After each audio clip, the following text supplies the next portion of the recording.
Hey guys, Isabella here. We're back for some more creepypastas. So today we're going to be reading a short story about Mr. Widemouth. I don't know who this is, and I have a lot of tabs open for just reading. So I know these don't do very good, and I know these are probably boring, but these are the only videos that I can do right now for the moment. Just because I don't have anything else to do at the moment, and my life has been shitty and crazy and stressful. So there's just not a lot that I'm able to do right now. But yeah, so this is made by this person right here, requested by other people, so this is not my own work, so credits to them. And yeah, let's just get right into it. During my childhood, my family was like a drop of water in the vast river, never remaining in one location for long. We settled in Rhode Island when I was 8, and and there we remained until I went to college in Colorado Springs. Most of my memories are rooted in Rhode Island, but there are fragments in an attic of my brain which belongs to various homes we have lived in when I was much younger. Most of these memories are unclear and pointless, chasing after another boy in the backyard of the house in North Carolina, trying to build a raft to float on the creek behind the apartment we rented in Pennsylvania, and so on. But there's one set of memories which remains clear as glass, as though they were just made yesterday. I often wonder whether these memories are simply lucid dreams produced by a long sickness I experienced that spring, but in my heart I know they are real. We were living in a house just outside of bustling metropolis of New Vineyard, Maine, population 643. It was a large structure, especially for a family of 3. There were a number of rooms that I didn't see in the 5 months we resided there. In some ways it was a waste of space, but it was the only house on the market at the time, at least within the hour's commute to my father's workplace. After my 5th birthday, attended by my parents alone, I came down with a fever. The doctor said I had mono, I'm just going to say mono, which meant no rough play and more fever for at least another 3 weeks. It was a horrible timing to be bedridden. We were in the process of packing our things to move to Pennsylvania, and most of my things were already packed away, leaving my room barren. My mother brought me ginger ale and books several times a day, and these served the function of being my primary form of entertainment for the next few weeks. Boredom always loomed just around the corner, waiting to rear its ugly head and compound my misery. I don't exactly recall how I met Mr. Widemouth. I think it was about a week after I was diagnosed with mono. My first memory of the small creature was asking him if he had a name. He told me to call him Mr. Widemouth because his mouth was large. In fact, everything about him was large in comparison to his body, his head, his eyes, his crooked ears, but his mouth was far the largest. "You kind of look like a Furby," I said, flipping through one of my books. Mr. Widemouth stopped and gave me a puzzled look. "Furby? What's a Furby?" he asked. I shrugged. "You know, the toy, the little robot with big ears. You can pet them and feed them, almost like a real pet." "Oh." Mr. Widemouth resumed his activity.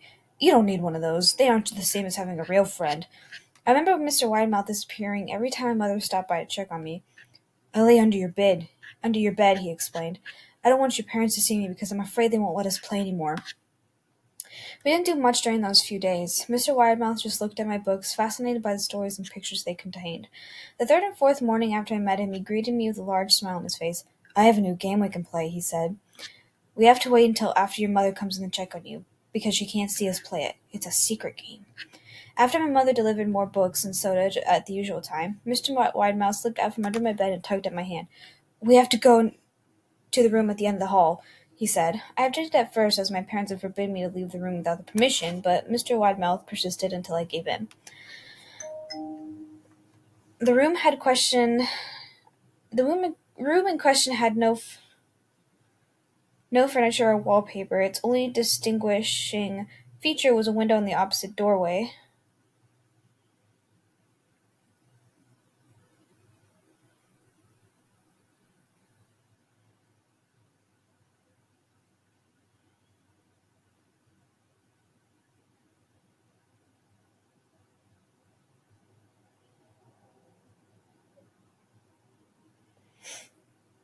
Mr. Widemouth darted across the room and gave the window a firm push, flinging it open. He then beckoned me to look out at the ground below. We were on the 2nd story of the house, but it was on a hill, and from this angle the drop was farther than 2 stories to the incline. "I like to play pretend here." Pretend up here, Mr. Widemouth explained. I pretend that this is a big, soft trampoline below this window, and I jump. If you pretend hard enough, you can bounce back up like a feather. I want you to try. I was 5 years old with a fever, so a hint of skepticism darted through my thoughts as I looked down and considered the possibility. It's a long drop, I said. Oh, but that's the fun. That's all a part of the fun. It wouldn't be fun if there was only a short drop. It was only the way you may as well just bounce on a real trampoline. I toyed with the idea, picturing myself falling through thin air only to bounce back up to a window on something unseen by human eyes. But the realist in me prevailed. Maybe some other time. I don't know if I have enough imagination. I could get hurt. Mr. Widemouth's face contorted into a snarl, but only for a moment. Anger gave away disappointment. If you say so, he said. He spent the rest of the day under my bed, quiet as a mouse. The following morning, Mr. Widemouth arrived holding a box. I want to teach you how to juggle, he said. Here are some things you can practice before I start giving you lessons. I looked in the box. It was full of knives. My parents will kill me, I shouted, horrified that Mr. Widemouth had brought knives into my room, objects that my parents would never allow me to touch. I'll be spanked and grounded for a year, Mr. Widemouth frowned. But it's fun to juggle with these. I want you to try it. I pushed the blocks away. I can't. I'll get in trouble. Knives aren't safe to just throw in the air. Mr. Widemouth's frown deepened into a scowl. He took the box of knives and slid it under my bed, remaining there for the rest of the day. I began to wonder how often he was under me. I started having trouble sleeping after that. Mr. Widemouth often woke me up at night saying he put a real trampoline under a window, a big one that I couldn't see in the dark. I always declined and tried to go back to sleep, but Mr. Widemouth persisted. Sometimes he stayed by my side until early in the morning and encouraged me to jump. He wasn't so fun to play anymore. My mother came to me one morning and told me I had her permission to walk outside. She thought the fresh air would be good for me, especially after being confined to my room for so long.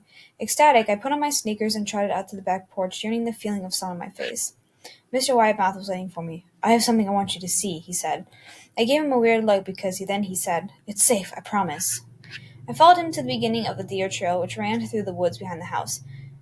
This is an important path, he said. I have a lot of friends about your age. When they are ready, I took them down this path to a special place. You aren't ready yet, but one day I hope to take you there. I returned to the house wondering what kind of place lay beyond the trail.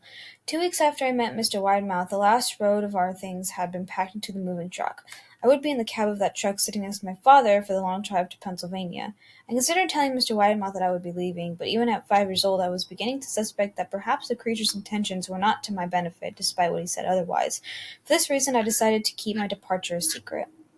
My father and I were in a truck at 4 a.m. He was hoping to make it to Pennsylvania by lunchtime tomorrow with the help of an endless supply of coffee and a 6-pack of energy drinks. He seemed more than a man who was about to run a marathon rather than one who was about to spend 2 days sitting still. Early enough for you? He asked. I nodded and placed my head against the window, hoping for some sleep before the sun came up. I felt my father's hand on my shoulder. It's the last move, son, I promise. I know it's hard for you, as sick as you've been. Once Daddy gets promoted, we can settle down and you can make friends.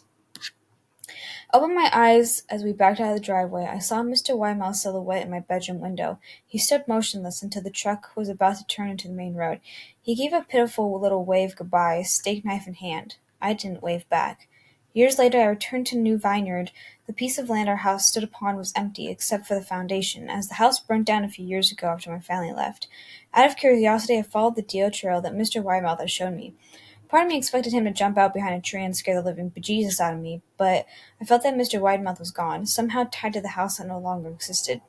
The trail ended at the New Vineyard Memorial Cemetery. I noticed that the many of tombstones belonged to children. Holy fuck, can you just imagine that? You just have this fucking, fever dream of just this killer teddy bear thing that wants you to commit suicide and kill yourself. Good fucking lord. Thank God for him not being such a naive child, because I would have been like, oh, that's so much fun, I'll do it, and then I would have just fucking died. But yeah, that is the ending for this one. I kind of put them all in order from, shortest readings to longest, so some of them are, 10 to 15 minutes long, and I think there's one of them that's, 40 minutes long, so yeah. I'll try and do as much of these as I can. It's just been very hard, because work has been crazy these days because of the holidays coming up. But other than that, I hope you all enjoyed. And if you're new to my channel, you know what to do. Everything's down in the description. I love you guys, and I will see you guys later. Bye-bye.